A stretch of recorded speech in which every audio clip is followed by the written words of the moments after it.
Salams from the People's Dispatch studios in New Delhi. I'm Siddhantani and you're watching Daily Debrief. Today on the show, we're talking about the US-sponsored Summit for Democracy. We're talking about the US's so-called withdrawal from Iraq. And we're finally talking about protests in southern Thailand over a new industrial project. And now, as we mentioned yesterday, first up, our first story of the day, the United States of America on December 9 and 10th hosted a Summit for Democracy. Unsurprisingly, given the leadership of the free world that it's demonstrated in the past, half of the world has not been invited to even attend the summit. US President Joe Biden believes that democracy has to be strengthened and fought for, so he wanted to get countries together to talk about issues such as combating authoritarianism and corruption and promoting human rights, which all sounds very well at face value. But for more on Biden's pretty exclusive idea of democracy, my colleague Surangya spoke to NewsClick editor Prabir Purkayastha. Let's listen in. Thank you for joining us today, Prabir. And we want to talk to you about the Summit for Democracy, which was just recently hosted by the US President Joe Biden. And of course, the irony of the US hosting Summit for Democracy has been pointed out by many. So first, can you tell us what was the real intention behind this, and has this been achieved? Well, there is the obvious intention of talking about the world in terms of democracy and authoritarianism, and by which Mr. Biden, President Biden, means actually China and Russia on one side and the European Union, his allies in NATO, and of course the United States on the other. So this could be considered an attempt to rework a Cold War scenario by again dividing the world in the name of authoritarianism versus democracy. So this is the obvious attempt that the United States seem to be making, that can we actually isolate Russia and China, the two geostrategic opponents, if you will, at the moment, and try and bring everybody else on board. Doing it on the basis of democracy automatically means that you have to leave some people out. And then, of course, it creates a problem whom we have left out and whom we have included. That's one part of the issue. The second issue is really, and to me, it's a much deeper issue, is that who decides what is the world to be split on what lines it is to be split on. And aren't we seeing the same reputation that we've heard time and again of what is the G7, what some people have termed as the white settler colonial and ex-colonial powers, telling the world how to run everything. And we will tell you what the international order should be, or what is called the law, not the law-based, but the rule-based international order will be, and we will decide what those rules are. So is it in fact a reiteration of the same phenomena? And with Biden talking about democracy. If you look at the background of all of this, the question is, if you take last 50 years, that the US has been the biggest supporter of what would be called authoritarian, dictatorial, military rules in the world. They have supported coups in different countries. They have led to downfall of number of particularly countries which took a position on decolonization, So you have seen all of that. And the US has been, for instance, in West Asia on the side of monarchies. So, the US record on all of this, and I think somebody has pointed this out, that 3/4 of the countries were identified as authoritarian by Freedom House, not exactly the most radical of places, that receives money, weapons, military support from the United States. So in practice, US has been a great supporter of authoritarian governments and of monarchies. And we see it here again. We have Duterte, we have Bolsonaro, we have Prime Minister Modi. All of them are on the side, apparently, of democracies. Now, if we take all that out, it does seem to be a get-together of some groups which are friendly to the United States, like in this case, Mr. Modi, Bolsonaro, Duterte as well. And of course, European Union countries coming together and talking about democracy versus authoritarianism as a great debate at a point of time. But the US democracy doesn't seem to be on a very good footing, and neither does UK's, or neither does, for instance, number of European Union countries. So I think the underlying crisis which is there is sought to be papered over by talking about democracy versus authoritarianism. And the real idea is, can we isolate Russia and China? To me, it really smacks of not a democratic agenda, but really an agenda of reviving the Cold War, but in some other name. Iraqi groups have expressed dissatisfaction and opposition to the official announcement of the end of the US combat mission in that country. And it's not because they want US troops to stay in country, but because the announcement, it seems, is just words. No actual US troops will be withdrawn from Iraq immediately, but their mission will change to a training mission. I spoke earlier to Abdul Rahman, who covers Iraq, for more details. So, Abdul, keeping the December 31st deadline in mind, I guess the US have decided to, or coalition forces have decided to end their combat mission, but while not withdrawing any of the troops that are currently in Iraq. What exactly does this mean? It simply means that the nature of the American mission or in Iraq has changed. That's what they're officially saying. It means that so far the American forces or all foreign forces in Iraq were basically helping the Iraqi forces on the ground, quote unquote, their fight against the Islamic State or ISIS. Now they're saying that instead of directly aiding them on the ground, they will be basically helping them in training or assisting them in their operations in whatever way possible. Right. It simply means, in other words, that the troops, instead of withdrawing it, they want to retain the troops in Iraq for whatever reasons. And that retainment basically needs a justification. So this is a way of justifying basically the retention of the American troops in Iraq. This justification is particularly required because of the larger opposition which American forces have been facing, for all foreign troops have been facing for last few years. And basically it is an attempt to kind of pacify that the domestic actors in Iraq. Right. But have they been pacified? Because there are sections, like you mentioned in your story, there are sections, groups in Iraq that are not happy with this change of mission, and they're asking for complete withdrawal of troops. Yeah, of course they're not happy, because their public stand on this position has been very clear. All foreign troops, including the American troops, has to withdraw. They have to go out of the country, and this change of nature is not acceptable. The statements, some of the leaders of the constituents of the Popular Mobilization Forces, the main, you can say, militia, the group of militias which are opposed to American forces, but other popular, the opposition to American forces in Iraq is quite widespread. There are common people who have demonstrated against it in last 1 year. Right. But apart from that, there is a militant group, a group of, you can say, militias who have actively opposed it. Sometimes they taken active actions like attacking the bases where the American troops were located and all. So they are not happy with it.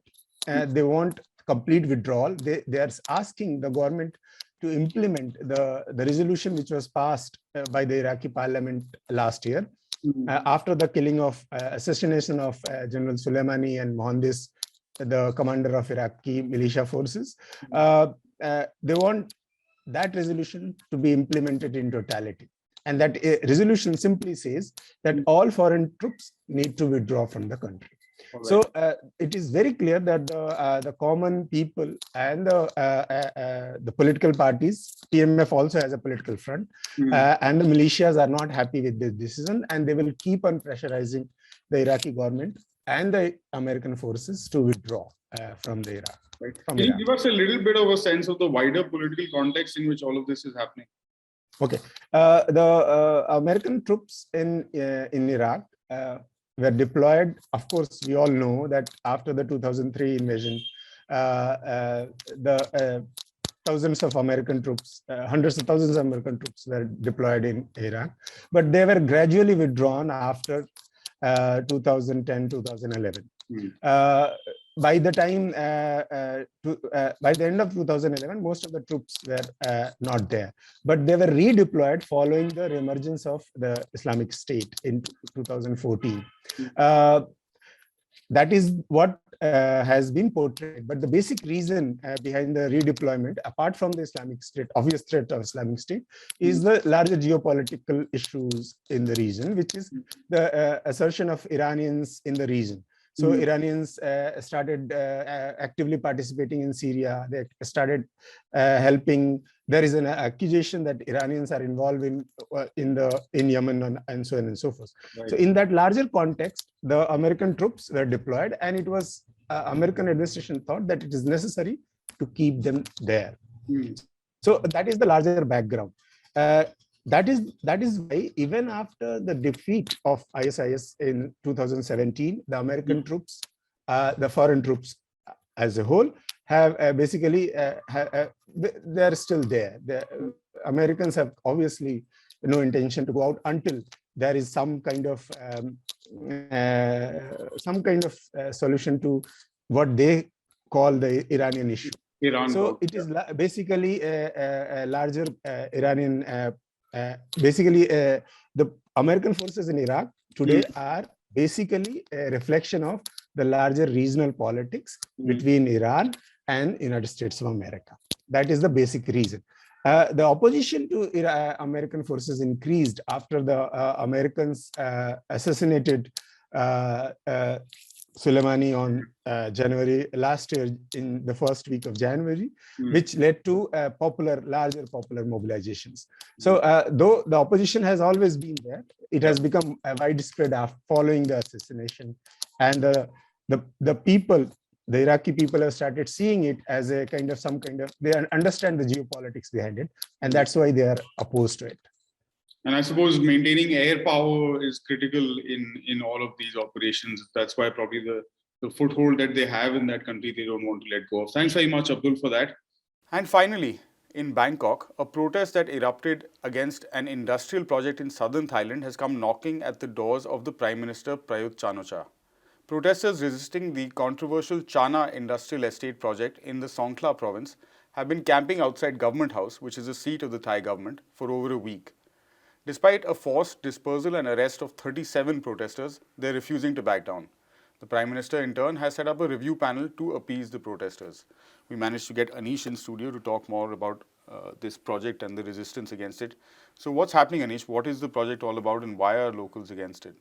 So this project was announced about 2 years ago, more than 2 years ago, which it was supposed to be, at least as stated by the government, supposed to bring in better development projects to southern Thailand, which has always been a sort of point of contention to Thai nationhood itself. We must understand that a large number of minorities, like also non-Thai speaking population, live there. Right. And there has been ethnic and even political tensions in that region for more than 2 decades actually, or even earlier than that, depending on how you see it. So the project was part of this effort that Prayut government has been putting up, trying to use development projects as a way to smoothen out ethnic tensions. Right. But the issue that has come up right now is that the project will probably worsen it. One of the issues, so looking at the details of the project, it's a huge one. It's about 18.7 billion baht project that comes to around $500 million US. It takes about more than 6,600 acres of land, includes a deep sea port, 3,600 megawatt capacity power projects, and other than that, like manufacturing units and import-export units and so on and so forth. So it's like a major developmental project. It's compared to the Eastern Economic Corridor, which is close to Bangkok, and which is quite well known because it's quite to the sea. The whole seaport is quite a major source of commerce for Thailand as a whole right now. So this is kind of compared to that project. but the issue is that it is going to convert a large number of agricultural land currently being cultivated to be turned into industrial. Apart from that, the deep sea project involves actually creating deep sea harbor will involve creating a harbor artificially, which can affect a large fishing community that depends on fishing and other sorts of aquaculture occupations. And apart from that, the kind of cultural and social effects that the project will have on the population, the local population and their economy in general is not very well studied. So locals from the area have been resisting this project for a very long time now. And last year in December, the government agreed to an MOU whereby they agreed that there will be a strategic environmental assessment which will look into all the stakeholders, all the people who will be affected by the project, not just directly but also indirectly because of the economic changes it brings about. And apart from that, there will be environmental comprehensive environmental assessment. And until that is done, the project will not move ahead. But on the ground, that did not happen. The project has been going on. Private developers who are handling the project are right now looking for public hearings, trying to drum up support for the project. So, and this is something that the government has been completely silent on. The MOU, the government is right now refusing to recognize that MOU that they signed with the protesters, especially the Chanaraktin group, which is currently leading the protests right now. And so in this regard, you have seen a government that has backtracked on its own promises, which has completely disregarded local issues. And also, it's not that these groups, these people, the locals who do not want a proper industrial project in that area. It's just that the kind of proposals that have been put forward right now, they know that it is going to severely affect them and will actually lead to large-scale economic displacement for them. Right. So what is the point then of, at this late stage, setting up a review panel, and what can protesters hope to, get from the panel? Well, one of the reasons that many people understand the review panel was set up was to kind of appease the protesters, because about more than 36 protesters were arrested on Monday in a very violent crackdown for just a very non-violent sit-in. So in that regard, this was an attempt to just appease the protesters, probably get them to leave the campsite. But the protest has only grown, and it has started getting national attention. They have also started demonstrating outside the UN office in Bangkok, trying to get the government to be made answerable. So this political pressure that the private government is suddenly seeing can also turn into a bigger issue back in Chana or Songla province, and that can have a long-term issue. So probably they are trying to dissuade any kind of tensions at this point. But the issue is that this panel that they are trying to set up is a government panel that will only look at what kind of inputs the locals and people affected by the project can give. It doesn't give any assurances. It does not tell us if the the people who were arrested will be released. It does not tell us if there is going to be any kind of amendments to the original proposal of the project. None of that has been discussed. This is just, and they are trying to say this will be an expansion of an earlier panel they set up in December 3, early this month. So they're trying to make it as an expanded kind of review on the project. But the MOU is yet to be reviewed by the cabinet.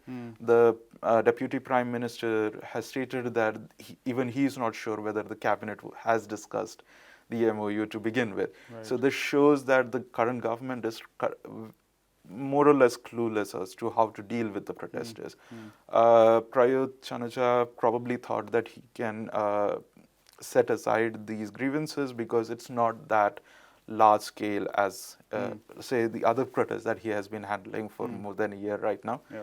But at the same time, it is not an easy way to deal with the protesters because we are talking about, as I said, ethnic minorities, a sensitive region, and so you really need to be quite balanced in how you deal with them, very sensitive on how you deal with their issues, because these are livelihood issues. Most of them are talking about, and that is not going to go away as long as there are major amendments to the original proposal that will not affect the fishing community, that will not affect the agricultural community, but also bring the much needed development to that region, which has been kind of Missing.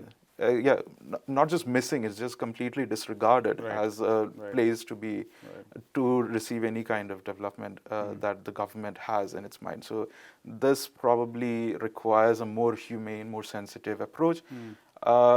Whether the current government can deliver that is a big question. All right. Thanks, Anish, for that. And that's all we have on the show for today. In fact, this is our last show for the week. We'll be back again on Monday with your next episode of Daily Debrief. Until then, you can get more on these stories and everything else from peoplesdispatch.org and follow us on all the other social media platforms. Thank you for watching. We'll see you next week. Goodbye.